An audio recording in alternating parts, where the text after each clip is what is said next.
iHeartRadio, The Man in the Arena, the LifeVac radio show, where we explore incredible stories of courage, resilience, and life-saving moments. Here's your host, founder, inventor, and CEO of LifeVac, Arthur Lee, and LifeVac advocate and president of sales, Rick Fatscher.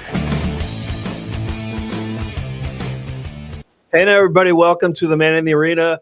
I'm Rick Fatscher along with Pat O'Rourke. Pat, great to see you. MITA, Man in the Arena. Absolutely. And we should mention there's a code MITA for if you go to lifevac.net. If you're not protected yourself already or someone you love, 15% off. Use the code MITA. Go to lifevac.net. Pat, you're one to always shun or be aware of the knockoffs and counterfeits. We've talked about it before. It's very important. I am. Yes. Yeah, no doubt. So always have been. A little bit of a different show this week where we've invited people in the multiple promos that I do on various platforms. Be honest, I usually say this. It's like a preemptive announcement that I have no idea what I'm doing. Do either of us? That's why we podcast. We'll figure it out eventually. That's why. Pat, wasn't it so easy when we were kids? We had so few choices to get our entertainment dollars. We could go to the movies. We could watch broadcast television. UHF was probably the wild card before cable. Yes, but even entertainment was going to with your friends, going to the movie, right? Walking there or riding your bikes there. Yeah, sneaking. Entertainment was going to the party. Your parents didn't drive you there. You went with your friends, right? And then that was the good part. Right. Everything's changed. It has. And I don't know for the better. I'm a cranky old man now, but I don't know if it's for the better. Yeah. And you have some things going on tonight. Tonight, for the first time, we've talked about the old talk shows where guests were so critical to the show or so critical to their own persona that they wouldn't be able to do the normal route. Well, Rick, I'm gonna pull the big time on you tonight. I'm so busy. I can't stay for the whole show. I'll stay here for a segment, but I will not move down the couch. So literally, people watching us now, Facebook Live, Pat's not going to be here. So if you have any questions or comments for Pat, that's it. 15 minutes, and he's out of here. Like Vladimir, where are you headed? America's first warehouse out in Ronkonkoma. Ronkonkoma. Doing a show with Paul Bond. He called me last night and said we're doing these 7-minute segments of comics, and I don't know what platform they're going to put it out on, but I'll let you know. Yeah, but that America First Warehouse, great venue, kind of hidden. I knew nothing about it. So the story is the guy's dad had one warehouse, and when his dad was alive, it was two sons, and Joe the Box and Joe the Broke, and John the Box or whatever the brothers. And he was always saying, "Dad, you should buy more warehouses." And his dad was like, the American dream, we have a warehouse. Don't get greedy. His dad passes away. He takes the money and buys like 10 other warehouses. Now he has like 27 across the country. Wow. And it's these big industrial warehouses. And this one, he's just made into like a high school kid's bedroom. If you were in love with Trump, it's all Trump pictures and Trump posters and crazy stuff. It actually came when I met the two brothers, and there's another tie to Massapequa, an ex-wife, Stephanie Girolami, but their connection wasn't very political, other than the fact that they loved Donald Trump's stance on attacking the opiate crisis. They lost a daughter. They lost a son, actually. A son. Yeah, lacrosse player. And I think he actually was going to join the military. But lost him as a young man, early 20s. So that was their big thing, was this fentanyl coming across the border is crazy. Yeah. So that's and any politician who, a lot of politicians, Republicans at least, go there and do book signings and have town halls. And you've been there. There's different couches every time. It's not like it's sort of set up like a theater, but it's 7 couches, then a wood chair, then a rocker, and then yes, very eclectic. Yes, like I said, like a high school boy with a lot of money decorating his room, But and you also work with Mike Loftus. Yep. Out there. Yep. Mike does a show. We used to do it every month out there. Now he's doing it like every other month. It's called That Show Tonight. Mm-hmm. Bunch of different skits, about topics that are current in the news. Right.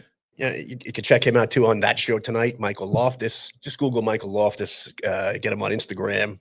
All those skits and little things we put together. Yeah. Yeah. We can do a lot with a green screen now, as you know. No question. These pictures aren't really here. So. Yeah. Quick comparison: the friendly confines of Strong Island TV here in Massapequa or America First. Different, but yet a lot of similarities. Yeah, yeah. I mean, I think Suffolk reminds me of Nassau 30 years ago. Right. I think it's just we're getting We're pushed out a creeping. little. Yeah, but this, Urban sprawl. yeah, but blue collar, nice people, Right. and common sense. They aren't like a lot of people in Nassau. Yeah, no doubt.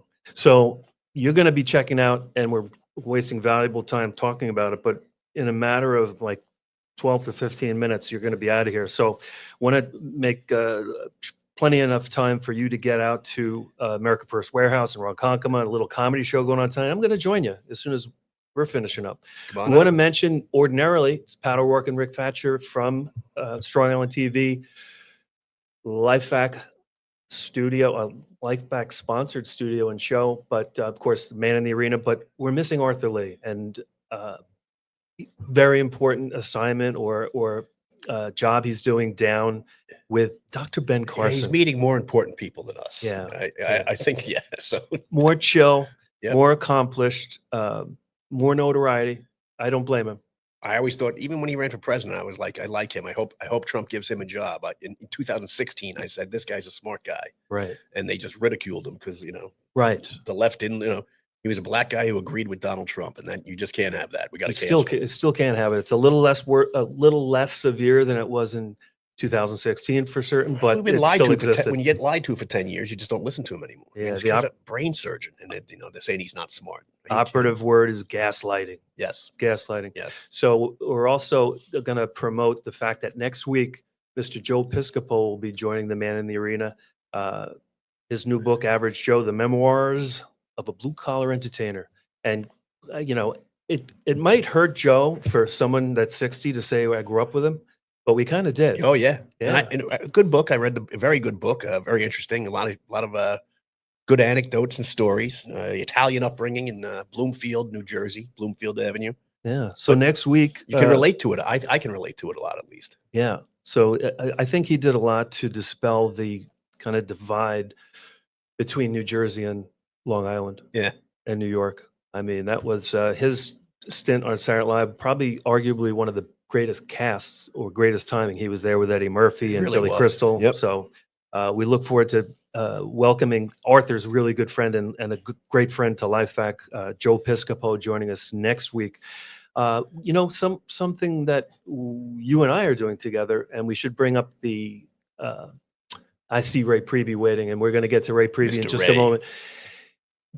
Bobby, if you could bring up the graphic of Brian Kilmeade's History, Liberty, and Laughs tour. So this is going out live tonight, but next weekend, there's only a few tickets left. So if you're watching and you're in the St. Louis area, I know Yeah. Larry Romano There's is. literally like 50 tickets left. It's selling really amazing. And we come into play. So, you've been involved almost from the beginning of Brian's Roadshow, and we still are amazed. There's a whole medical team examining Brian Kilmeade's work ethic, his sleep patterns, heartbeat, and just how he everything. does it. Yes. How does he do it? He wears us out every time we go away for a weekend with him. We do 8 different things. Right. We have to go home and sleep for 2 days. He's on the air the next morning at 5 a.m. It's It unbelievable. really is amazing. But I said to him, I did you see that Kennedy and Jimmy Fallon are doing a show called Liberty and Laughs? I go, Brian. Whoa.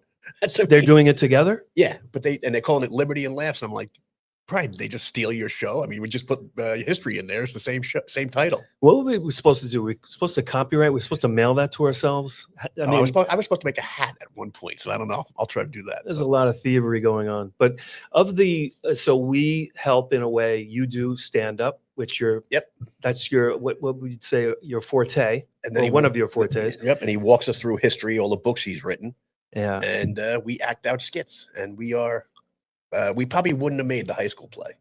probably not. Looking back, our skills have not really. We Flourished. haven't honed them. No, Yeah, but we have a lot of fun, too late to take a class. and we now. keep it brief. Yep. And we bring history. We help Brian bring history to life, and we used to enjoy the show when we were only involved in the beginning. Yeah. And sit out in the audience and wait for questions at the end, but listen to Brian recant George Washington, Thomas Jefferson, Andrew Jackson, Sam Houston, Lincoln. I remember how hesitant we were when he said, I want you to do 1 skit. We're like, okay. The next show, he's, I want you to do 2 skits. I'm like, that's too much. Let's do them all. Next show, he's like, let's do them all. And Yeah. we've just run with it since. So, I mean, my my cousins and some family and friends were down in Florida.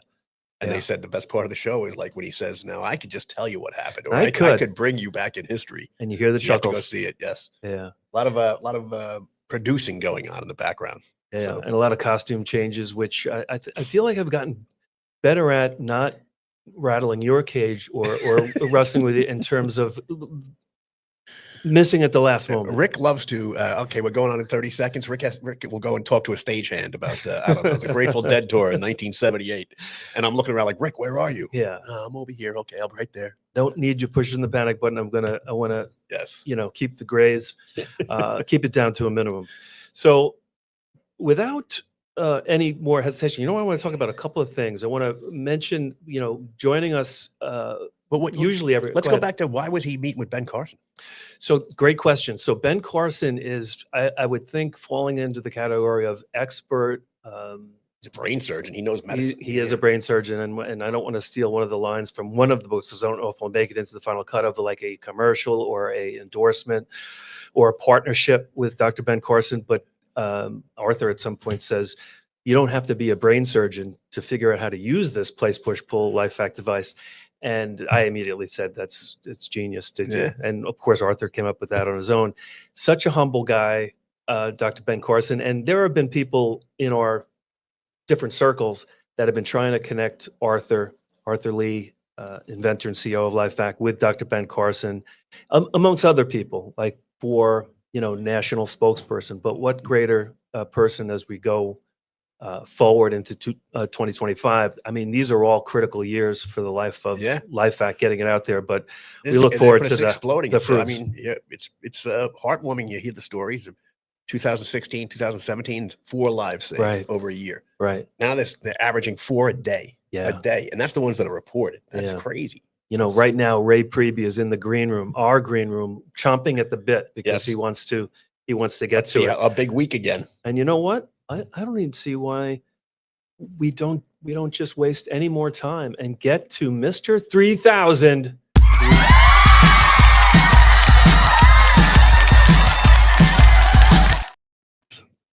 There he is. Ray, men and women in the arena, how are you doing this evening? Coming to you live from Cape Coral, Mr. 3000. Mr. 3000. And we should remind anyone, if you're tuning in for the first time, we call him Mr. 3000 because he saved his 2-year-old daughter, Maya, Princess Maya, on the side of a highway in Cape Coral. And it was number 3000. Yep. It was number 3000. Lucky number 3000. And folks, we are so close to the next milestone. It's amazing. These numbers are blowing me away. Let's talk about Tuesday alone. Tuesday, 11 saves just on Tuesday. Wow. Amazing numbers for this week. But let's get into it. Bobby, roll that footage, Bobby. Uh-oh. Bobby was just out here coaching us on getting a little bit closer. I'm catching Bobby off guard. Back up to like... Here it comes. Total live saves.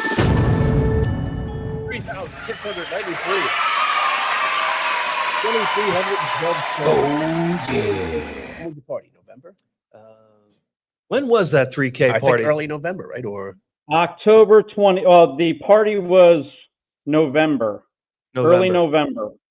Yeah, I had to do a wedding, November 8th. That's right. The week after Trump won. Yep. Because it's been 144 days since I've saved my little girl, number 3000, and we have 693 saves in 144 states. Amazing. Let's round up to 700. You can do the math. That's a lot. Yeah. It's much more than 40. How many saves this week? Come on, guys. Can you guess it? Give me a number. 2019. I'm horrible at guessing. Keep going up. 22. Keep going up. Oh, my God. 30? Keep going up by a lot. 40. 40 saves. 40. 40 saves this week alone, guys. 40 saves. It's amazing. And that's we had 2 saves today, 11 saves on Tuesday. It's been an amazing week. You know what, Ray? We appreciate these updates. And what's your save of the week? You have one? I do. I got a highlight of the week, and it's a good one. I was just reading over it, and I'm absolutely blown away by it. Here we go. On March 7th, a 101-year-old woman, 101, choked on a glazed donut. Here's her daughter's story. Mom was just starting to have her donut and coffee as I was in another room. I heard a commotion. I ran over. I saw she was trying to breathe and cough up something. She was sitting in a recliner. I leaned her forward and tried tapping the blockage clear. It was unsuccessful. Then I remembered we were given the LifeVac, which was hanging on the kitchen door. I ran for the device, pulled it out, and with one really strong push and pull, she began breathing clearly. It wasn't until this episode was over then I realized that the piece of donut was dislodged in the mouthpiece. What a joy. The LifeVac absolutely saved my mom's life. Unbelievable, folks. Unbelievable. Yeah. Better. Glazed donuts. She's not going to live till 108. Yeah, She better keeps eating choices. glazed- yeah. No doubt. 101 Hey, donuts? who doesn't love a donut? It always reminds me of, as we go to retirement homes, assisted living facilities, certainly the VAs was a big concentration for us this year. But I always think back to when I first started with LifeVac, there was a letter that Arthur received from the UK, and it was from the family of, by the time the letter was received and by the time the letter was being written, the loved one had passed away yeah. of natural causes. But the thank you and the appreciation in the letter for maybe a week and a half prior. He was 96 too. Right. He was 96 years old, and they were happy that he didn't die horribly. That He was didn't die not choking to death. Right. That wasn't the final chapter. And Yeah. so often in just general conversation, someone was in the hospital, whether it was COVID or it was, any number of diagnoses at that stage of life. And then you go, oh yeah, by the way, it was choking. It doesn't need to be the final chapter. We're all going to go. 100% mortality in this country. Still, I believe that's the rate. No one gets out alive. I'm the But first. Nope. There are no passes. There are no passes. Right. Nope. But as you get older, you start losing friends, and you really appreciate life a lot more. But before, I was going to just make mention of the team, the LifeVac team. We're small, but a very passionate team. And Ray couldn't do what he does every week without the input from Donna Yaisley. I couldn't, even look as remotely confused as I normally do without Kaylee, Tim, and Julia Benelli making us all look good. And It's the LifeVac family. It's the LifeVac family. Those who, from the individuals putting the devices together in the warehouse, from the team in the office, and it's a family because, even as recently as I'm part of this, you guys opened your arms to me and my family. I talk to Donna regularly. I talk to Arthur regularly. Yep. Again, it's a family. It's a family. Yeah, we're blessed to have you. All right, folks, before I go, let me give my final words of wisdom here. LifeVac. Have it and don't need it. Don't need it and not have it. The life you save may be your own. God bless. LifeVac. Thank you. And I think I hear Maya in the background. So Kristen and the Priebes. There she is. Uh-oh. Say hi. Say hi, everybody. It's Florida. Look It's at that. almost bedtime. How you doing, beautiful? Say bye, everybody. Bye, Maya. God bless you. Ray, thanks so much again. Every week we enjoy it. Look at this. We're up against a hard stop for us. So I'm going to, without further ado, this is new for us, but please like, comment, share. Let us know what we're doing wrong. The whole idea behind The Man in the Arena is to share stories of inspiration, of passion, kindness, passion, but also to raise awareness about LifeVac, because a lot of the folks that we have a choir, we have a family, a choir, LifeVac Nation, we sometimes refer to it as, but we know that we have work to do. Arthur would be the first to say we had 13 lives or 11 lives saved on Tuesday, but there's still more work to do, because if 5,000 people a year, one is too many, but if 5,000 people a year are dying from accidental choking, our mission is not complete. To make that a thing of the past. Absolutely. Yes.